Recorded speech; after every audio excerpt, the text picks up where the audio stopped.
There we go. Apologies for the delay. Everything is set up now. And have you all been bullying Safi in chat again?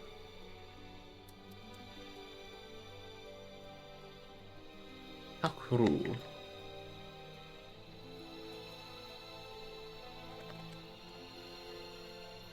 But at least we finally get to meet Galadriel. This is something I have been waiting for. Hello, nobody. How are you? I'm doing quite well today, but it is a bit hot here. Hello, Soda. Lovely to see you again.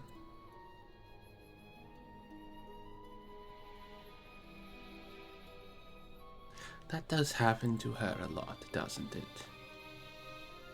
So I can hardly blame you for that. Shall we jump right into it? Are you all ready?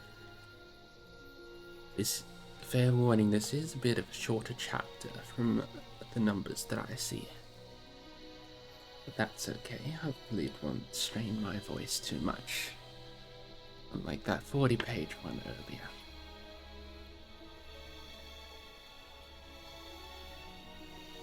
See, everything looks good. Alright. How is the reverb, by the way? I'm testing using the very low version again. It's not too much, is it?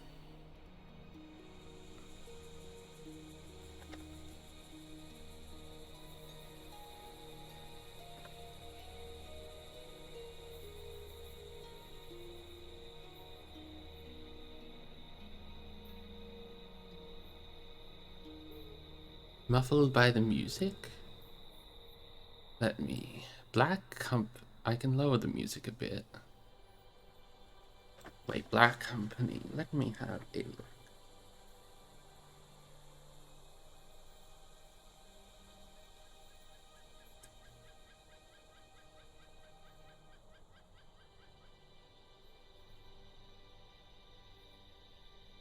No, the Black Company does not appear to be in this book. I think that may be later.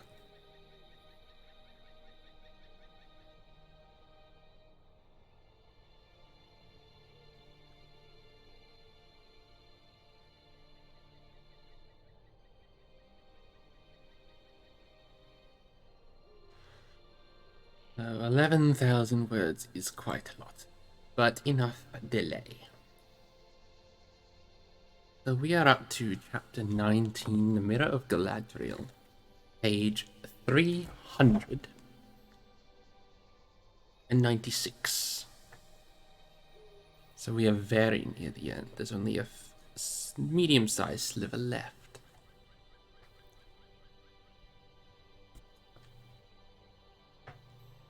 The sun was sinking behind the mountains, and the shadows were deepening in the woods. When they went on again, their paths now went into thickets where the dusk had already gathered. Night came beneath the trees as they walked, and the elves uncovered their silver lamps. Suddenly, they came out into the open again, and found themselves under a pale evening sky, pricked by a few early stars. There was a wide, treeless space before them, running in a great circle and bending away on either hand.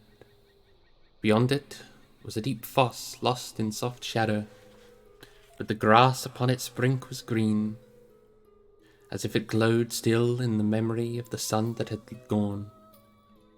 Upon the further side there rose to a great height a green wall encircling a green hill, thronged with malorn trees taller than any they had yet seen in all the land.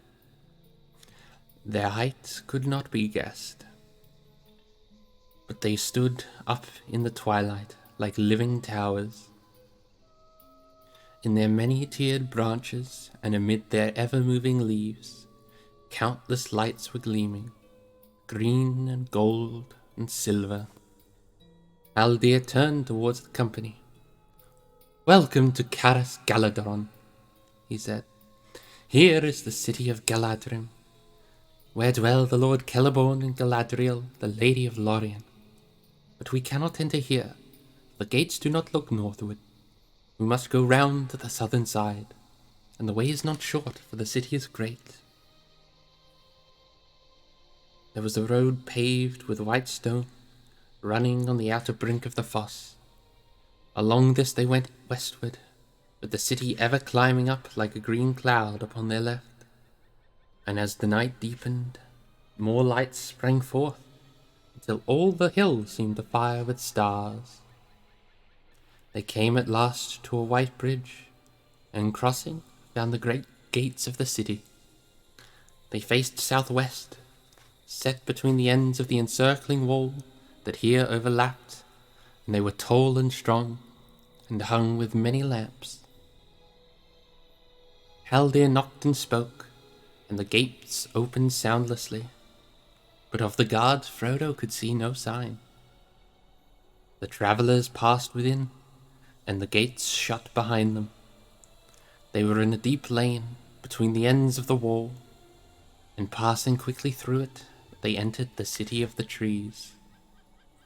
No folk could they see, nor hear any feet upon the paths, but there were many voices about them, and in the air above. Far away up on the hill, they could hear the sound of singing, falling from on high like soft rain upon leaves. They went along many paths and climbed many stairs, until they came to the high places, and saw before them, amid a white lawn, a fountain shimmering. It was lit by silver lamps that swung from the boughs of trees, and it fell into a basin of silver, from which a white stream spilled. Upon the south side of the lawn there stood the mightiest of all the trees. Its great smooth bole gleamed like grey silk, and up it towered, until its first branches, far above, opened their huge limbs under shadowy clouds of leaves. Beside it, a broad white ladder stood, and at its foot 3 elves were seated. They sprang up as the travellers approached, and Frodo saw that they were tall and clad in grey mail, and from their shoulders hung long white cloaks. "Here dwell Celeborn and Galadriel," said Haldir. "It is their wish that you should ascend and speak with them." One of the elf wardens then blew a clear note on a small horn, and it was answered 3 times far above. "I will go first," said Haldir. "Let Frodo come next, and with him Legolas. The others may follow as they wish. It is a long climb for those that are not accustomed to such stairs, but you may rest upon the way. All good, Hornet, I hope you have a good day." And it's all good, Akadi. There are a lot of chapters in these books. As he climbed slowly up, Frodo passed many flats, some on one side, some on another, and some set about the bole of the tree, so that the ladder passed through them. At a great height above the ground, he came to a wide talan, like the deck of a great ship. On it was built a home, so large that almost it would have served for a hall of men upon the earth. He entered behind Haldir, and found that he was in a chamber of oval shape, in the midst of which grew the trunk of the great mallow, now tapering towards its crown, and yet making still a pillar of wide girth. The chamber was filled with a soft light. Its walls were green and silver, and its roof of gold. Many elves were seated there, on 2 chairs beneath the bole of the tree, and canopied by a living bough. There sat, side by side, Celeborn and Galadriel. They stood up to greet their guests, after the manner of elves, even those who were accounted mighty kings. Very tall they were, and the lady no less tall than the lord, and they were grave and beautiful. They were clad wholly in white, and the hair of the lady was a deep gold, and the hair of Lord Celeborn was of silver long and bright, but no sign of age was upon them, unless it were in the depths of their eyes. for these were keen as lances in the starlight, and yet profound, the wells of deep memory. Haldir led Frodo before them, and the Lord welcomed him in his own tongue. The Lady Galadriel said no word, but looked long upon his face. "Sit now beside my chair, Frodo of the Shire," said Celeborn. "When all have come, we will speak together." Each of the companions he greeted courteously by name as they entered. "Welcome, Aragorn, son of Arathorn," he said.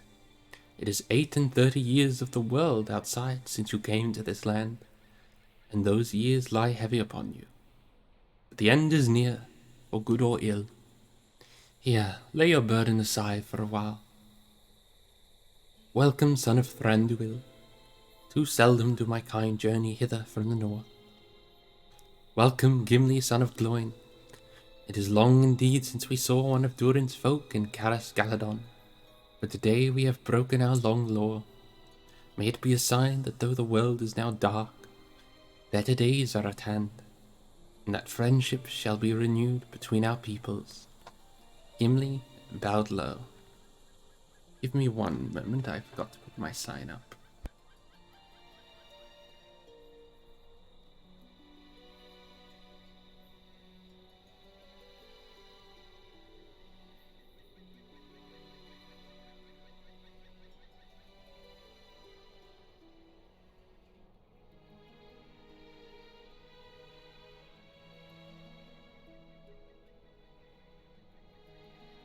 There we go. Apologies. I do have a do not disturb sign for when I'm streaming.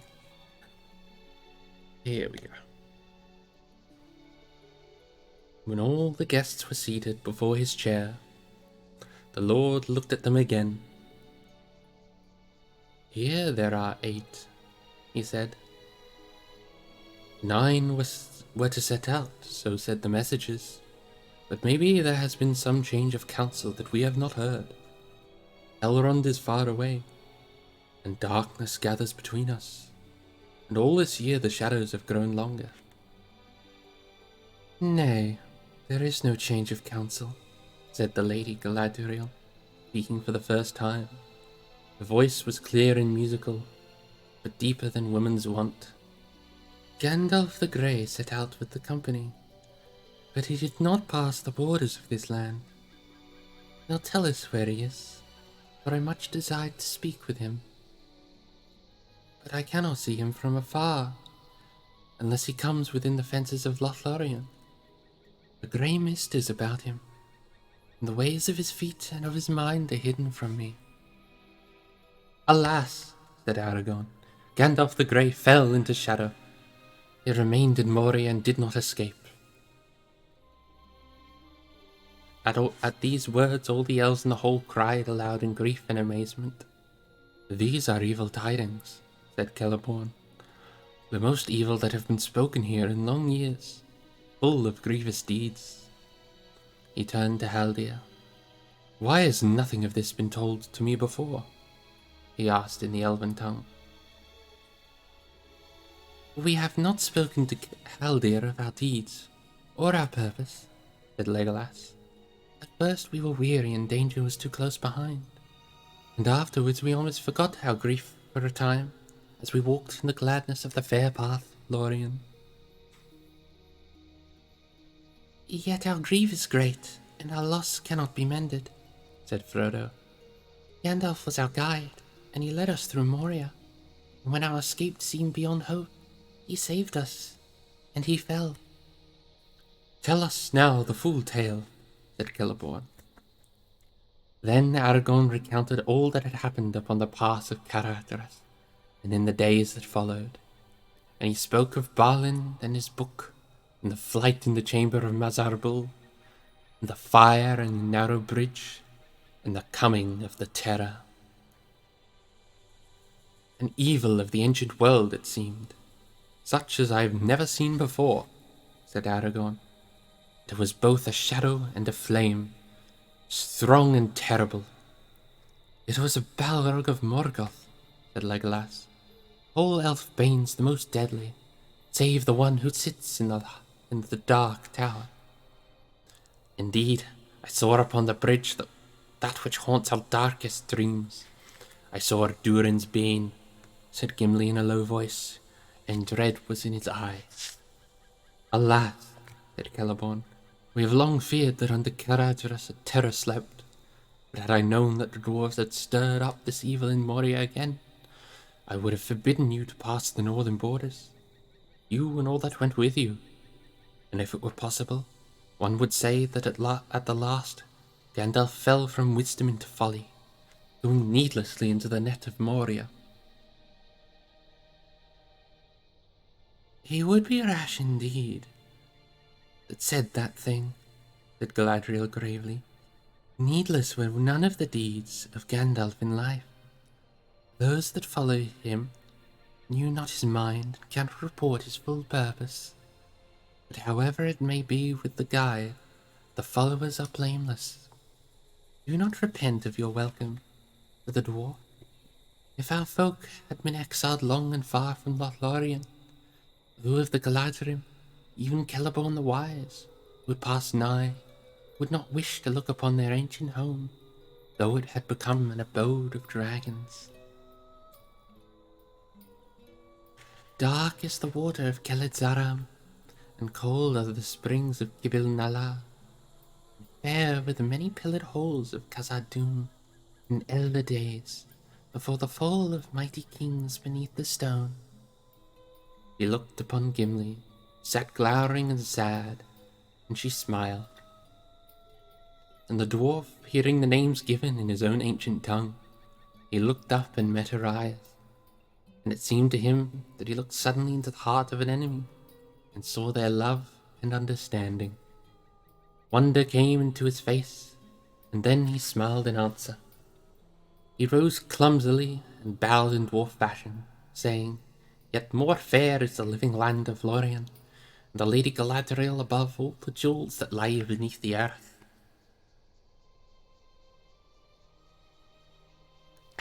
And yes, Akadi, that is exactly what I was thinking. There was a silence. At length Celeborn spoke again. I did not know that your plight was so evil, he said. Let Gimli forget my harsh words. I spoke in the trouble of my heart. I will do what I can to aid you, each according to his wish and need, but especially that one of the little folk who bears the burden. Your quest is known to us, said Galadriel, looking at Frodo, but we will not speak of it more openly. Yet not in vain will it prove, maybe, that you came to this land seeking aid, as Gandalf himself plainly purposed. For the Lord of the Galadrim is accounted the wisest of the elves of Middle-earth, and a giver of gifts beyond the power of kings. He has dwelt in the west since the days of the dawn, and I have dwelt with him years uncounted. For ere the fall of Nargothrond or Gondolin, I passed over the mountains, and together through the ages of the world, we have fought the long defeat. I it was who first summoned the White Council, and if my designs had not gone amiss, it would have been governed by Gandalf the Grey, and then mayhap things would have gone otherwise. But even now there is hope. I will not give you counsel, saying do this or do that, for not in doing or contriving, nor in choosing between this course and another, can I avail, but only in knowing what was and is, and in part also what shall be.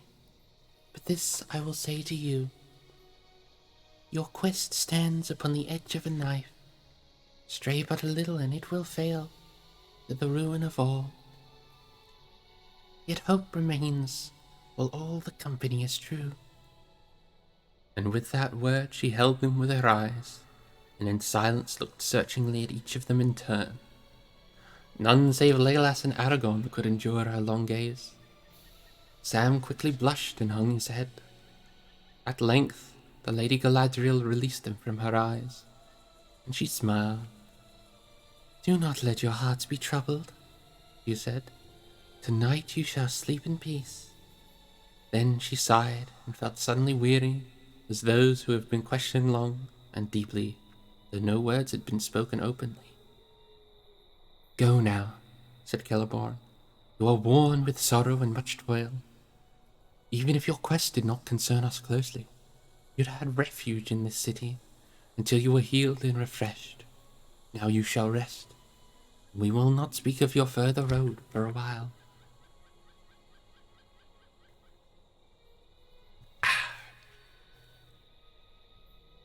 That night the company slept upon the ground, much to the satisfaction of the hobbits. The elves spread for them a pavilion among the trees near the fountain, and in it they laid soft couches. Then, speaking words of peace with fair elvish voices, they left them. For a little while the travellers talked of their night before in the treetops, and of their day's journey, and of the lord and the lady. They had not yet the heart to look further back. "What did you blush for, Sam?" said Pippin. "You soon broke down. Anyone would have thought you had a guilty conscience. I hope it is nothing worse than a wicked plot to steal one of my blankets." "I never thought no such thing," answered Sam, in no mood for jest. "If you want to know, I felt as if I hadn't got nothing on, and I didn't like it. She seemed to be looking inside me, and asking me what I would do if she gave me the chance of flying back home to the Shire, to a nice little hole with a bit of garden of my own." "That's funny," said Meg. "Almost exactly what I felt. Only, well, I don't think I'll say any more," he ended lamely. All of them, it seemed, had fared alike. Each had felt that he was offered a choice between a shadow full of fear that lay ahead and something that he greatly desired. Clear before his mind it lay, and to get it he had only to turn aside from the road and leave the quest and the war against Sauron to others. "And it seemed to me, too," said Gimli, "that my choice would remain secret, known only to myself." "To me it seemed exceedingly strange," said Boromir. "Maybe it was only a test, and she thought to read our thoughts for her own good purpose. But almost I should have said that she was tempting us, and offering what she pretended to have the power to give. It need not be said that I refused to listen. The men of Minas Tirith are true to their word. But what he thought that the lady had offered him, Boromir did not tell." As for Frodo, he would not speak, though Boromir pressed him with questions. "She held you long in her gaze, Ring-bearer," he said. "Yes," said Frodo, "but whatever came into my mind, then I will keep it there." "Well, have a care," said Boromir. "I do not feel too sure of this elvish lady and her purposes." "Speak no evil of the Lady Galadriel," said Aragorn sternly. "You know not what you say. There is in her, and in this land, no evil, unless a man bring it hither himself. Then let him beware. But tonight I shall sleep without fear for the first time since I left Rivendell, and I may sleep deep and forget for a while my grief. I am weary in body and heart." He cast himself down upon his couch and fell at once into a long sleep. The others soon did the same, and no sound or dream disturbed their slumber. When they woke they found that the light of day was broad upon the lawn before the pavilion, and the fountain rose and fell in the glittering sun.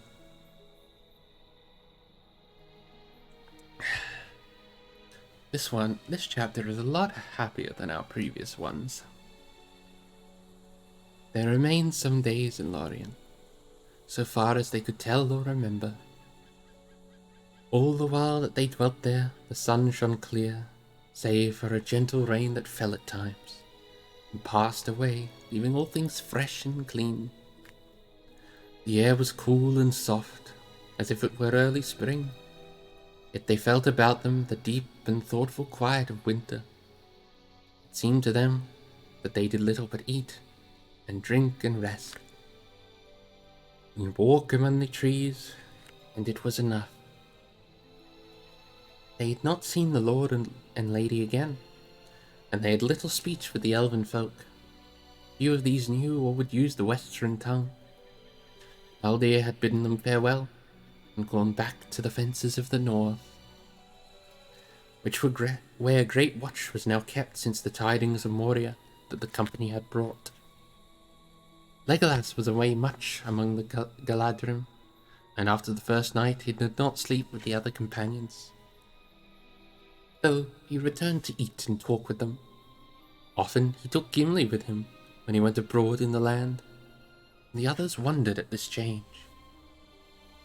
Now as the companions sat or walked together, they spoke of Gandalf, and all that each had known and seen of him came clear before their minds.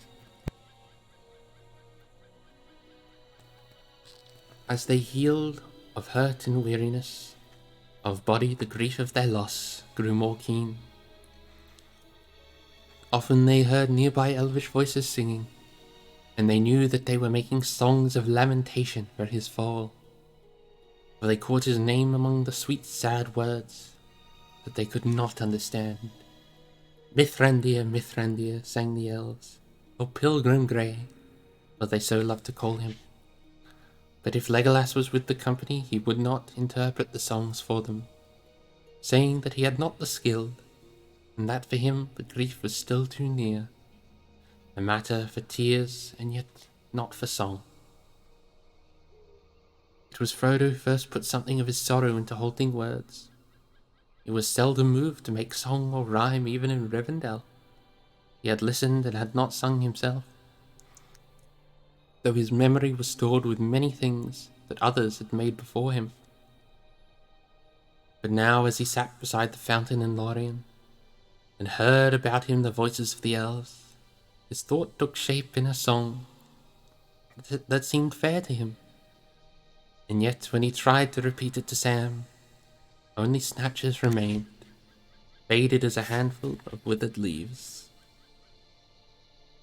Give me a moment. This is another singing part. I need to prepare myself.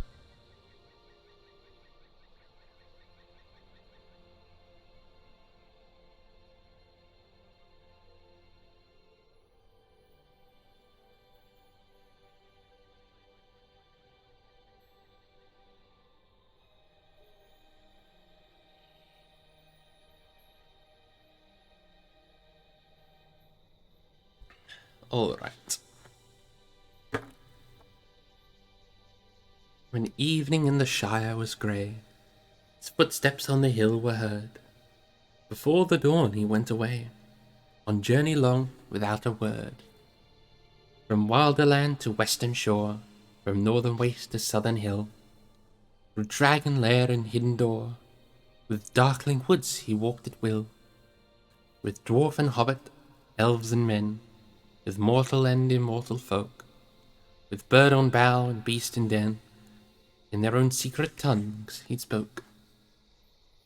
A deadly sword, a healing hand, a back that bent beneath its load, a trumpet voice, a burning brand, a weary pilgrim on the road. A lord of wisdom, throned he sat, swift in anger, quick to laugh, an old man in a battered hat, who leaned upon a thorny staff.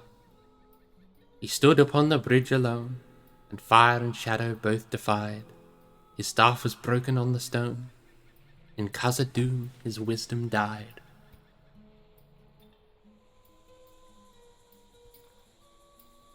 Why, you'll be beating Mr. Bilbo next, said Sam. No, I'm afraid not, said Frodo, but that is the best I can do yet. Well, Mr. Frodo, if you do have another go, I hope you'll say a word about his fireworks, said Sam. Something like this. Finest rockets ever seen, they burst in stars of blue and green. Or after thunder golden showers came falling like a rain of flowers. Oh, that doesn't do them justice by a long road. No, I'll leave that to you, Sam. Or perhaps to Bilbo. But, well, I can't talk of it anymore. I can't bear the thought of bringing news to him.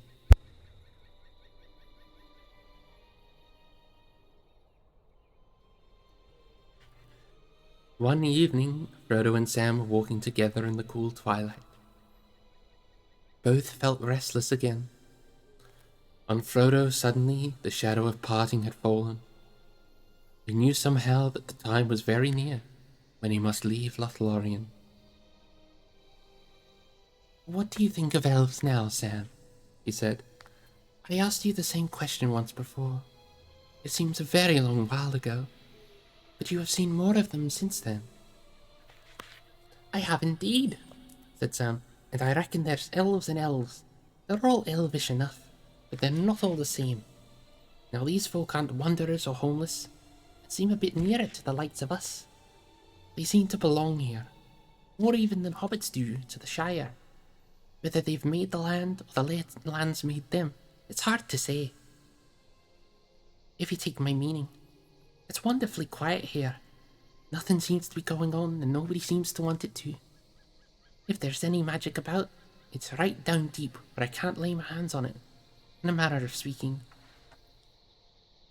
"You can see and feel it everywhere," said Frodo.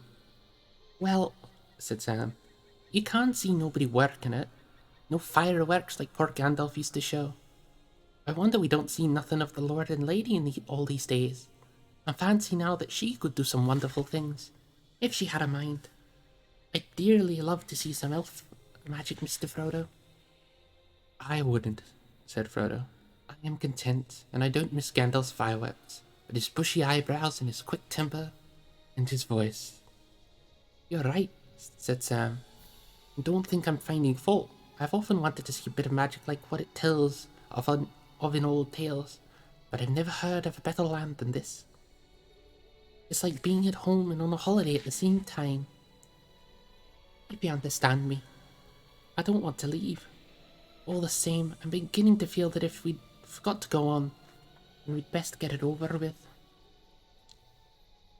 It's the job that's never started as takes longest to finish, as my old gaffer used to say. And I don't reckon that these folks can do much more to help us, magic or no. It's when we leave this land that we shall miss Gandalf worse, I'm thinking." "I'm afraid that's only too true, Sam," said Frodo. "Yet I hope very much that before we leave we shall see the Lady of the Elves again." Even as he spoke, they saw, as if she came in answer to their words, the Lady Galadriel approaching. Tall and white and fair, she walked beneath the trees. She spoke no word, but beckoned to them. Turning aside, she led them towards the southern slopes of the hill of Caras Galadon, and passing through a high green hedge, they came into an enclosed garden. No trees grew there, and it lay open to the sky. The evening star had risen, and was shining with white fire upon the western woods. Down a long flight of steps the lady went into the deep green hollow, through which ran the murmuring, the silver stream that issued from the fountain on the hill. At the bottom, upon a low pedestal, carved like a branching tree, stood a basin of silver, wide and shallow, and beside it stood a silver ewer.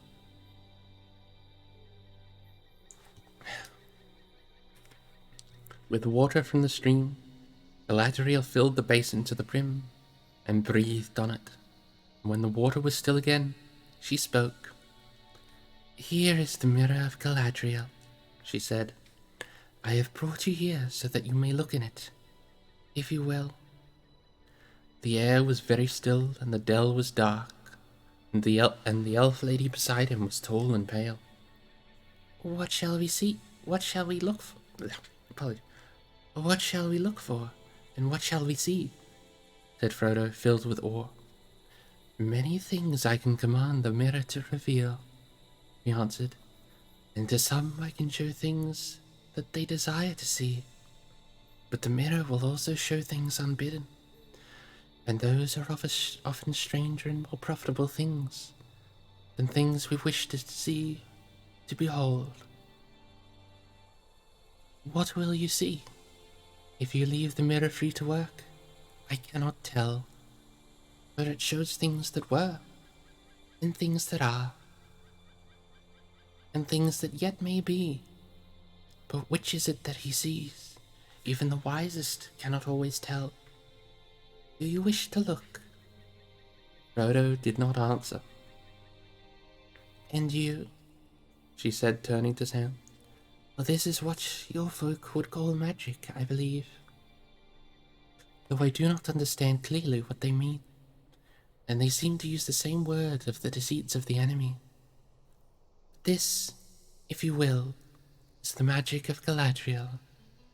Did you not say that you wished to see elf magic?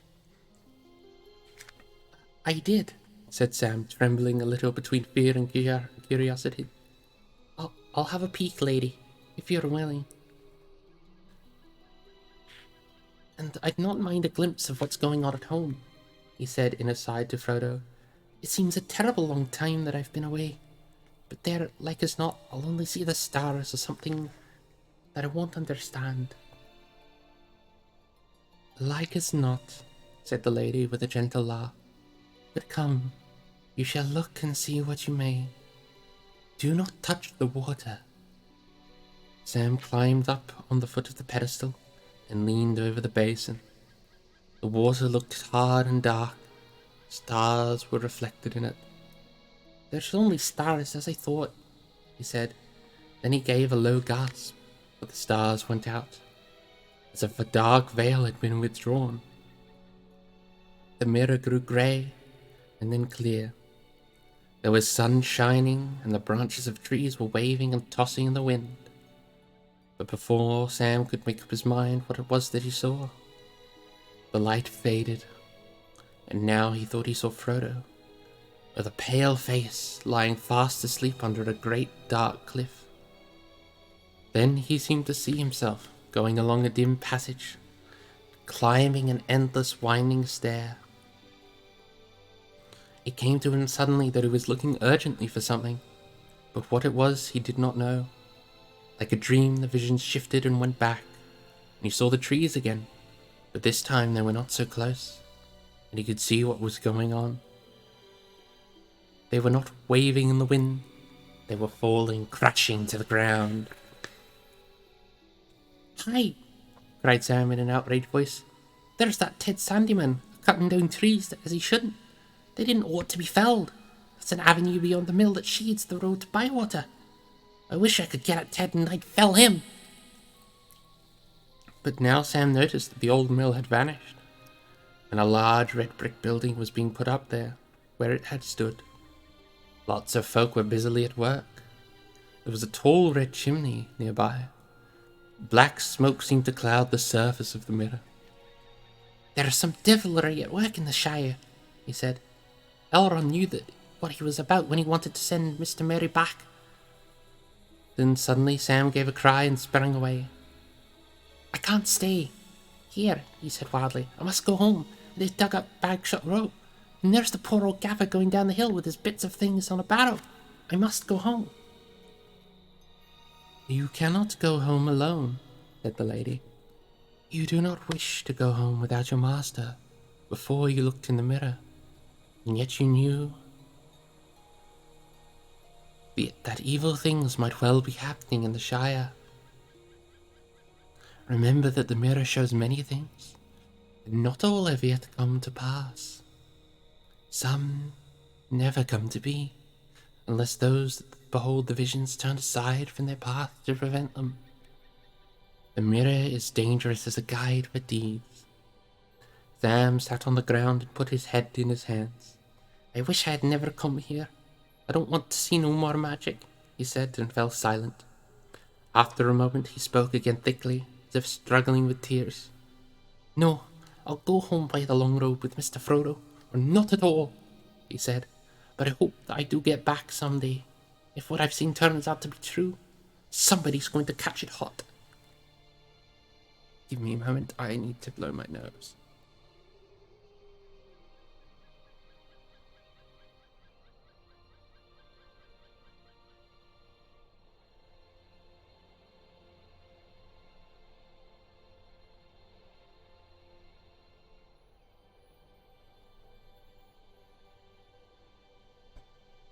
Akari, that is adorable, I must admit. You are very cute to say that. But now it is Frodo's turn.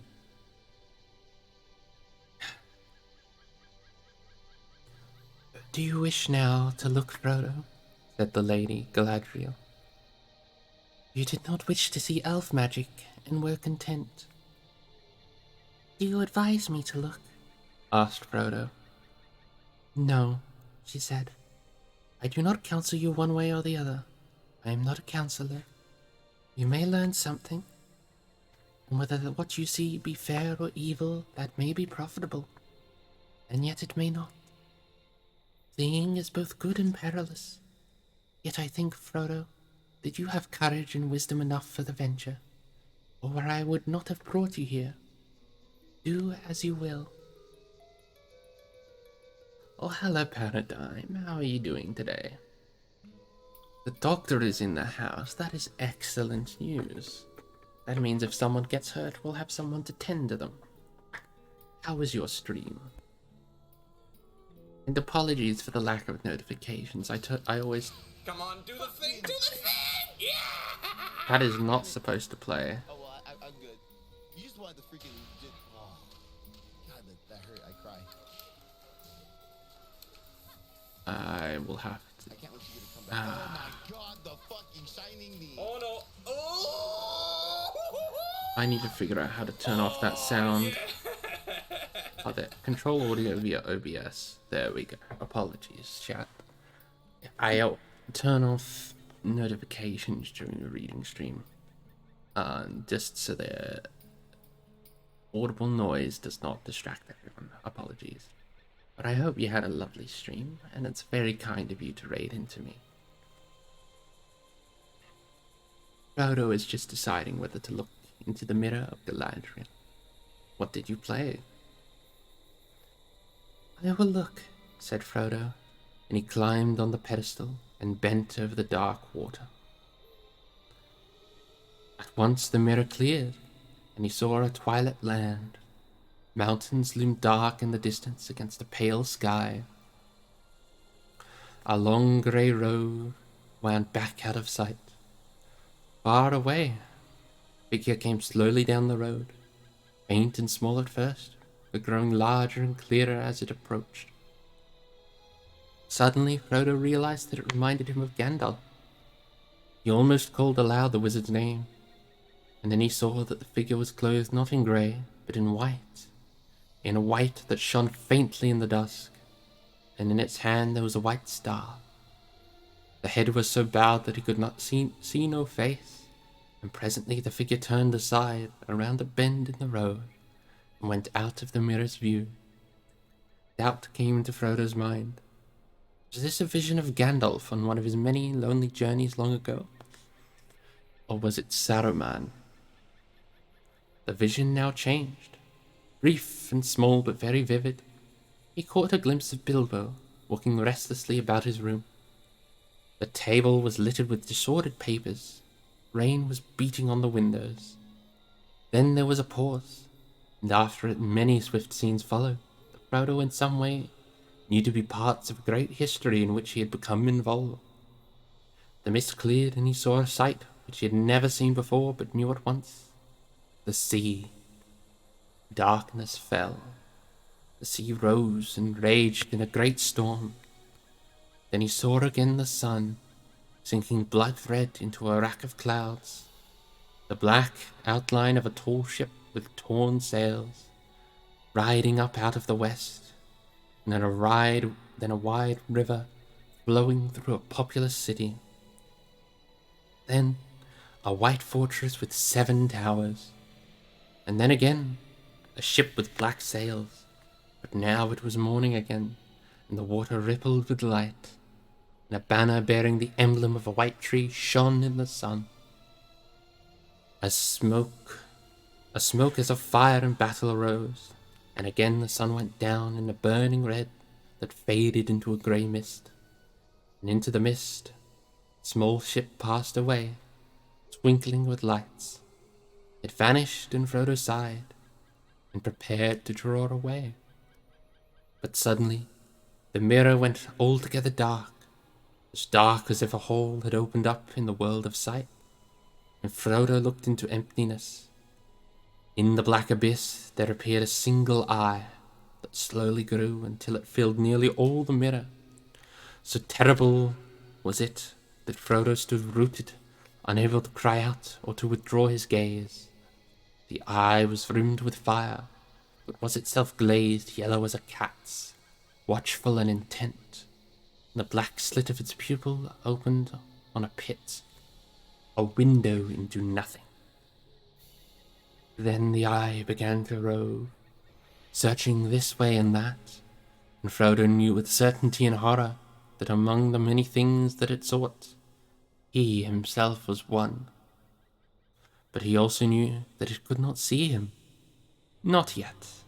Not unless he willed it. The ring that hung upon its chain about his neck grew heavy, heavier than a great stone, and his head was dragged downwards. The mirror seemed to be growing hot, and curls of steam were rising from the water. He was slipping forward. "Do not touch the water," said the Lady Galadriel softly. The vision faded, and Frodo found that he was looking at the cool stars twinkling in the silver basin. He stepped back, shaking all over, and looked at the lady. "I know what it was that you last saw," she said. "That is also in my mind. Do not be afraid, but do not think that only by singing amid the trees, nor even by the slender arrows of elfin bows, is this land of Lothlorien maintained and defended against the enemy. I say to you, Frodo, that even as I speak to you, I perceive the Dark Lord and know his mind, or all of his mind that concerns the elves. And he gropes ever to see me in my thought, but still the door is closed." She lifted up her white arms and spread out her hands towards the east in a gesture of rejection and denial. Erendil, the evening star most beloved of the elves, shone clear above. So bright was it that the figure of the elven lady cast a dim shadow on the ground. Its rays glanced upon a ring about her finger. It glittered like polished gold overlaid with silver light, and a white stone in it twinkled, as if the even star had come down to rest upon her hand. Frodo gazed at the ring in awe, for suddenly it seemed to him that he understood. "Yes," she said, divining his thought. "It is not permitted to speak of it, and Elrond could not do so, but it cannot be hidden from the ring-bearer, and one who has seen the eye. Verily, it is in the land of Lorien, upon the finger of Galadriel, that one of the three remains. This is Nenya, the ring of adamant, and I am its keeper. He suspects, but he does not know. Not yet. Do you not see now wherefore your coming is to us as the footstep of doom? For if you fail, then we are laid bare to the enemy. But if you succeed, then our power is diminished, and Lothlorien will fade, and the tides of time will sweep it away. We must depart into the west, or dwindle to a rustic folk of dell and cave, slowly to forget and be forgotten." Frodo bent his head. "And what do you wish?" he said at last. "That what should be shall be," he answered. "The love of the elves for their land and their works is deeper than the deeps of the sea, and their regret is undying and cannot ever wholly be assuaged. Yet they will cast all away rather than submit to Sauron. For they know him now. For the fate of Lothlorien you are not answerable, but only for the doing of your task.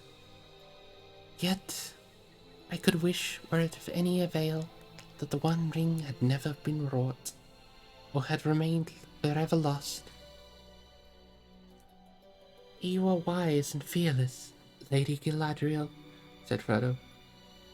"I will give you the One Ring, if you ask for it. It is too great a matter for me."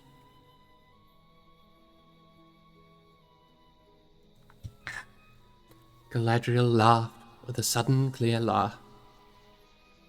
"Wise the Lady Galadriel may be," she said, "yet here she has met her match in courtesy. Gently are you revenged for my testing of your heart at our first meeting. You begin to see with a keen eye, I do not deny that my heart has greatly desired to ask what you offer. For many long years I have pondered what I might do should the great ring come into my hands. And behold, it was brought with my grasp. The evil that was devised so long ago works on in many ways, whether Sauron himself stands or falls.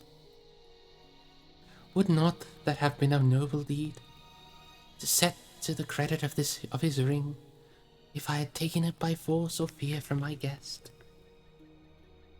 And now at last it comes. You will give me the ring freely. In place of the Dark Lord, you will set upon a queen, and I shall not be dark, but beautiful, and terrible as the morning and the night, fair as the sea and the sun, and the snow upon the mountain, dreadful as the storm and the lightning, stronger than the foundations of the earth. All shall love me and despair.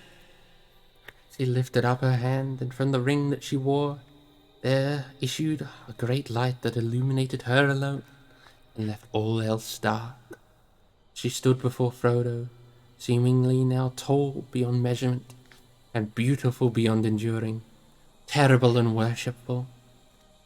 Then she let her hand fall, and the light faded, and suddenly she laughed again, and lo, she was shrunken, a slender elf woman clad in simple white, whose gentle voice was soft and sad. I will pass the test, she said. I will diminish and go into the west, and remain Galadriel. Ah, two cyberpunk roguelites. I see. Did you succeed well with them? Did you get all the loot, as them kids say these days? They stood for a long while in silence. At length the lady spoke again. Let us return, she said. In the morning you must depart, but now we have chosen, and the tides of fate are flowing. I would ask one more thing before we go, said Frodo. A thing which I often meant to ask Gandalf in Rivendell. I am permitted to wear the One Ring. Why cannot I see all the others and know the thoughts of those that wear them? You have not tried, he said. Only thrice have you set the ring upon your finger, since you knew what you possessed. Do not try it. It would destroy you. Did not Gandalf tell you that the rings give power according to the measure of each possessor? Before you could use that power, you would need to become far stronger, and to train your will to the dominion of others. Yet even so, as ring-bearer, and as one that has borne it on finger, and seen that which is hidden, your sight has grown keener. You have perceived my thought more clearly than many others that are accounted wise. You saw the eye of him that holds the 7 and the 9. Then did you not see and recognize the ring upon my finger? Did you see my ring? She asked, turning to Sam. No, lady, he answered. To tell the truth, I wondered what you were talking about. I saw a star through your fingers, but if you'll pardon my speaking out, I think my master was right. I wish you'd take his ring. You'd put things to rights. You'd stop them digging up the gaffer and turning him adrift. You'd make some folk pay for their dirty work. I would, she said, is how it would begin. But it would not stop with that. Alas, we will not speak more of it. Let us go. And that is the end of that chapter. We are now at page 412. The chapter Farewell to Lorien. That was a shorter chapter, yes, but I am not complaining. I know it strains my poor voice, but we are almost done. Just 3 chapters, I believe, and we shall have finished this story. Are you excited for the climax of our journey? I hope you are all looking forward to it. Ah, Sodo, you have but one eye, yet Brick has two.